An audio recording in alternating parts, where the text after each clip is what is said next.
Welcome to Smart Wealth with Joshua. Your daily stock analysis and catalysts talk. Today we're looking at Micron Technology. If you find our talks useful, please consider subscribe, like, and comment underneath. Today we're doing a deep dive into what is basically a multi-billion-dollar mystery unfolding right now in the semiconductor space. Oh, it is absolutely a mystery. I mean, the numbers we're looking at are just wild. Right, like imagine a company posting a second quarter fiscal 2026 revenue number that literally breaks Wall Street's forward models. Just completely shatters them. We are talking $23.86 billion. Wow. Yeah, a 196% increase year over year. And following that blowout report, the stock just rocketed to an all-time high of $471.34 back in March. Which is, I mean, that's the kind of aggressive, violent upward repricing that typically forces institutional bears to just completely capitulate, and cover their shorts. Exactly. Yet almost immediately after hitting that high, the floor just gave out. Yeah, it really did. By early April, the stock had violently plunged 30%, settling right into that $321 to $360 range. Right. So today our mission is to tear down the fundamentals and figure out if this 30% slide is like a massive red flag signaling the end of the AI hardware run. Or if it's a generational buying opportunity. Yeah. Because to figure out if the market has mispriced this drop, we really have to look under the hood at the structural shift driving that original 196% revenue jump. Right. We are in the absolute thick of the AI memory supercycle. Okay, let's unpack this because supercycle is one of those buzzwords that gets thrown around every single time a tech stock rallies. Oh, for sure. It's totally overused. Right. So I want to look at the actual manufacturing bottleneck. For years, this company's bread and butter was just standard DRAM, but the demand profile has shifted entirely to HBM, or high bandwidth memory. And that transition from standard DRAM to HBM is everything. High bandwidth memory isn't just like a slightly faster chip. It requires a completely different architectural approach. A physical shift in how it's made. Exactly. You are essentially taking multiple memory chips and stacking them vertically, connecting them with these microscopic channels called through silicon vias. Which brings me to the core constraint driving their pricing power. Because let's step away from the basic supply and demand explanations for a second. Sure. Think of standard memory chip manufacturing, like building a massive subdivision of single-family homes. You just stamp them out horizontally. It's relatively simple, right? Right. Very repeatable process. But manufacturing HBM is like trying to build a 50-story skyscraper. Oh, that's a great way to put it. If there is a microscopic flaw in the concrete on floor 4, the entire 50-story building has to be demolished. That is the yield issue with HBM. It is incredibly difficult to manufacture without defects, which, severely constrains global supply. And that manufacturing difficulty is precisely what commands the HBM premium, because the major players can't just flip a switch and flood the market with these vertically stacked chips. The pricing power for whoever can produce them reliably is just astronomical. It's insane. And their entire HBM supply isn't just tight right now. It is 100% sold out through the entirety of 2026. Wow. Every single reliable chip coming off the line is spoken for. Basically, yeah. Which gives Wall Street a level of forward visibility that is incredibly rare in the semiconductor space. The resulting financials are just staggering. For the third quarter of fiscal 2026, guidance sits at $33.5 billion in revenue. But see, the revenue isn't even the most shocking part of that guidance to me. No. The margin. They guided for a non-GAAP gross margin of approximately 81%. 81%. That is, in the hardware manufacturing world, pulling an 81% gross margin is almost monopolistic. Right. It completely shatters their historical baseline. And if you take that a step further and look at the ripple effect this is having on their legacy markets, because the major memory manufacturers are diverting so much of their fabrication capacity toward building those difficult 50-story HBM chips, the supply of standard memory is artificially tightening. Which brings us to the spot market detachment. Mm-hmm. I'm actually looking at the metrics for standard DDR5 memory right now. Spot prices are up 30% year to date. Yep. And they are sitting a massive 130% above the January contract prices. Break down the mechanics of that divergence for me. Why does a detachment between spot and contract prices act as a leading indicator for Wall Street models? Okay, so procurement teams at major tech companies, they negotiate contract prices months or even years in advance to lock in their costs, right? Right. The spot market, on the other hand, is the immediate open market. It is driven by absolute desperation. When a company needs memory today to finish a server rack and they have exhausted their contracted supply, they go to the spot market. Because they have to pay whatever the going rate is. Exactly. So when spot prices float 130% above long-term contract prices, it tells analysts that buyers are absolutely frantic for inventory. So it signals that the conservative earnings estimates currently baked into Wall Street's forward models might still be drastically underestimating the true pricing power this company holds over the next 12 months. Precisely. It's a classic indicator of an impending upward revision cycle for consensus earnings. But we do have to address the competitive landscape here, because memory is an oligopoly. You have the big three, Samsung, SK Hynix, and Micron. Historically, Micron has sometimes been viewed as the third wheel in that trio. Yeah, that's historically fair. Yet in this specific cycle, they are locking in massive design wins with the major hyperscalers, particularly Microsoft and Amazon. Why them? What's fascinating here is the sheer physics of their technological moat. When you are operating at the bleeding edge of enterprise AI, the limiting factor in a data center is no longer just processor speed, it is local utility constraints. Power. Electricity. Right. Because municipalities literally cap the amount of megawatts a single data center facility can draw from the grid. Exactly. Which means if you are Amazon or Microsoft, the only way to scale your AI compute output within a single facility is to drastically reduce the power consumption of every individual component. Oh, okay. This company's current generation of memory, HBM3E, and their upcoming HBM4 architecture, they offer roughly a 30% advantage in power efficiency compared to their competitors' offerings. A 30% reduction in power footprint per chip. Yes. I mean, when you multiply that across hundreds of thousands of chips in a massive server farm, that efficiency translates directly into millions of dollars in saved cooling costs. And, the ability to pack significantly more GPUs into a single power-constrained facility. The mechanism behind that power advantage is their aggressive integration of extreme ultraviolet lithography, or EUV. They used EUV to really take the lead on what the industry calls the 1-gamma DRAM node. Okay, let's avoid getting bogged down in semiconductor jargon, though. What does achieving the 1-gamma node actually do at a physical level? Fair point. In simple terms, moving to the 1-gamma node means shrinking the microscopic transistors on the silicon down to an incredibly dense scale. Okay. When the circuitry is that dense and precise, the electrical signal just doesn't have to travel as far, and there's significantly less leakage of electrical current. So less leakage means less wasted heat. Exactly. Less wasted heat is what delivers that 30% power efficiency advantage we just talked about. They essentially mastered the microscopic architecture before their competitors. Okay, so the fundamentals look bulletproof. They have a massive technological lead on power efficiency via the 1-gamma node. They are commanding an 81% gross margin. Their HBM supply is entirely sold out through 2026. Yeah, the thesis seems entirely validated by the underlying business metrics. Well, here's where it gets really interesting, and I am going to push back hard on this bullish narrative right now. Okay, let's hear it. Because if everything is so flawless, the stock shouldn't have tanked 30% into the $320 range. Let's talk about the elephant in the room, $25 billion. Yeah, the CapEx. That is the capital expenditure budget management just committed to for fiscal year 2026. Yeah. $25 billion. Now, memory is, and honestly always has been, a cyclical commodity. True. I don't care how many AI buzzwords we throw around. History shows us that every single time a memory company initiates a massive factory build-out, supply eventually floods the market, and prices crash. Are investors entirely wrong to panic about a 2028 oversupply glut? You are tapping into the exact psychological warfare happening among institutional investors right now. Wall Street experienced severe sticker shock at that $25 billion CapEx guidance. It triggered classic CapEx anxiety. Yeah, I'm sure it did. Fund managers look at that number, and their muscle memory instantly recalls the memory crashes of 2018 and 2022. Exactly. I mean, why shouldn't they assume this is the exact same playbook?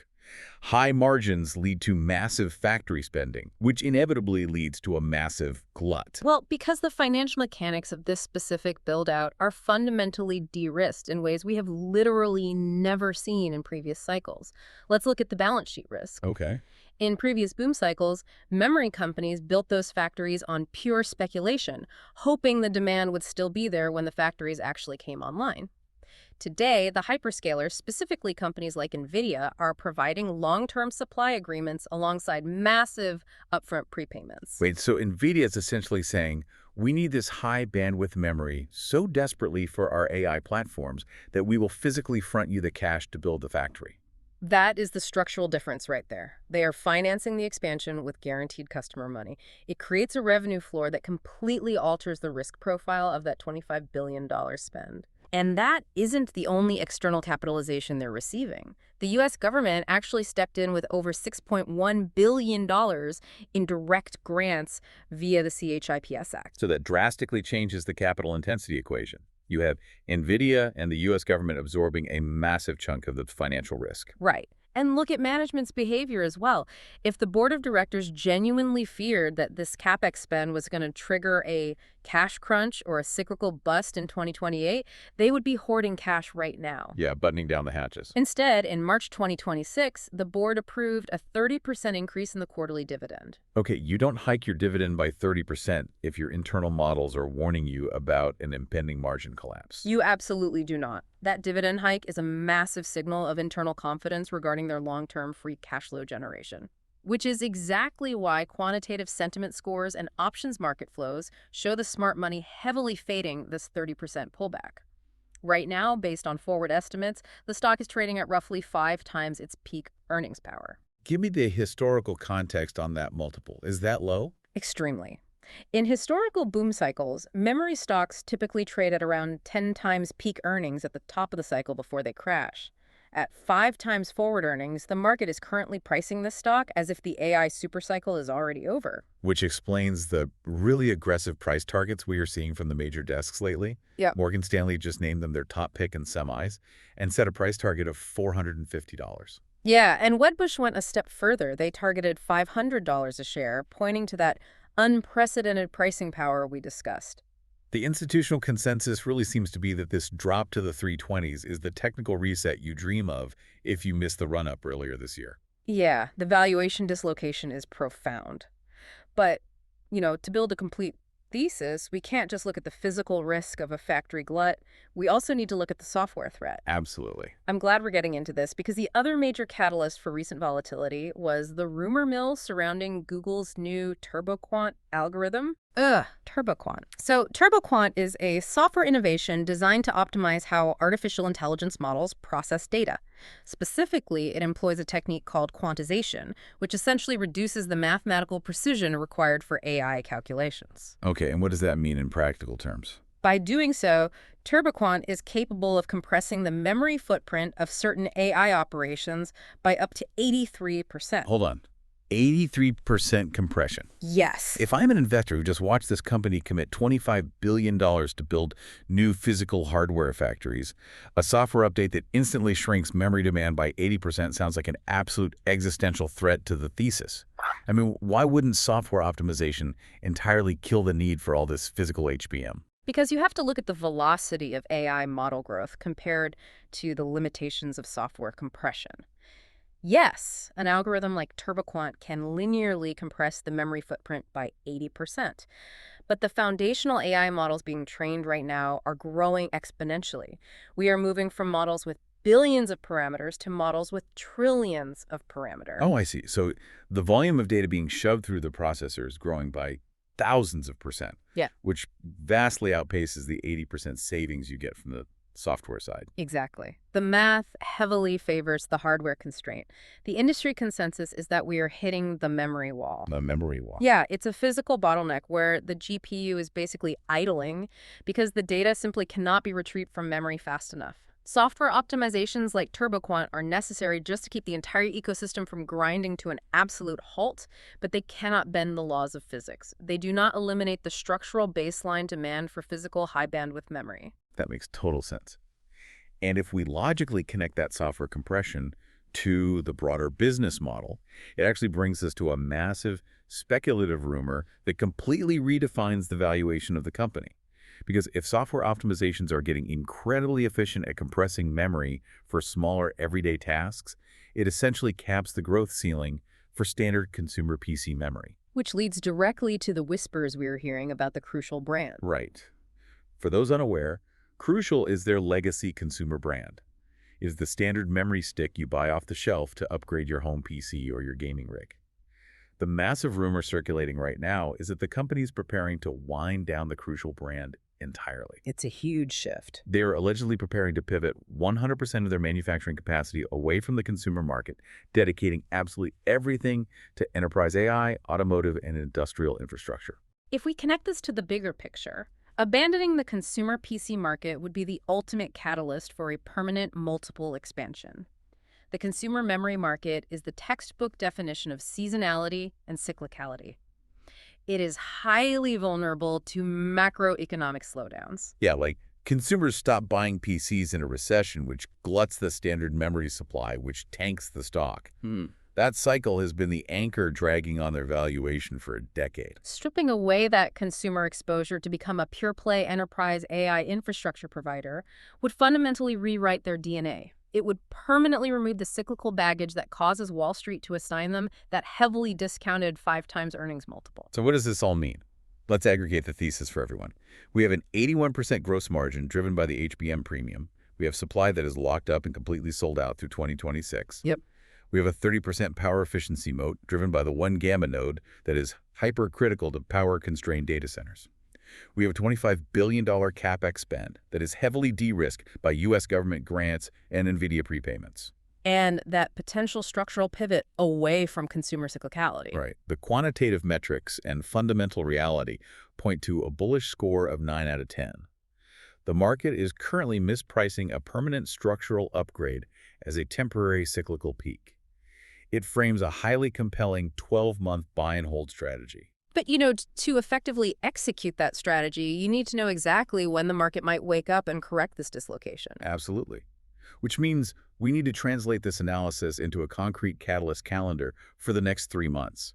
If you are tracking this stock, your first major checkpoint is late June 2026. This is when the Q3 fiscal 2026 earnings report drops. Right. The headline expectations are massive, around $33.5 billion in record revenue and roughly $19.15 in earnings per share. But do not get distracted by the top-line beat. No, the critical metric in that June report will be management's update on the HBM4 manufacturing yields. Tying back to our earlier skyscraper analogy, we need to hear that they are successfully pouring the concrete on those 50-story chips without defects. Exactly. If they confirm that the HBM4 yields are scaling efficiently, it entirely validates the forward growth thesis and locks in their competitive moat for the next iteration of AI hardware. What else should we be watching? Beyond the earnings report, you also need to monitor the wire for a potential megafab investor day. The company is actively constructing a massive fabrication facility in New York State. Oh, right, the megafab. This specific megafab is projected to produce 25% of all U.S.-made semiconductors by 2030. Any updates regarding construction timelines, yield projections from that facility, or further government funding milestones will act as a major de-risking catalyst for the stock. Awesome. Finally, from a macroeconomic perspective, you have to watch NVIDIA's volume output. As NVIDIA aggressively ramps up the production and deployment of their new Blackwell and Rubin AI platforms, they require massive concurrent scaling of high-bandwidth memory. They do. Because these companies are deeply integrated partners, every single time NVIDIA signals a volume upside in their hardware deployment, it translates to a direct volume upside for the memory supply chain. They are functionally tied at the hip for the duration of this supercycle. Which leaves us with a broader question about the evolution of the tech sector as a whole. Oh. Yeah, we are watching a legacy hardware manufacturer heavily contemplate shedding its historical consumer-facing past to fully capture the premium valuation of the AI infrastructure boom. If a massive, entrenched giant like this is willing to potentially kill off a recognized consumer brand to rewrite its DNA as a pure AI play, it forces you to look at the rest of your portfolio. That's a fascinating point. What other traditional consumer tech giants are sitting on legacy businesses right now, quietly preparing to completely abandon their origins to chase the enterprise AI premium over the next 24 months?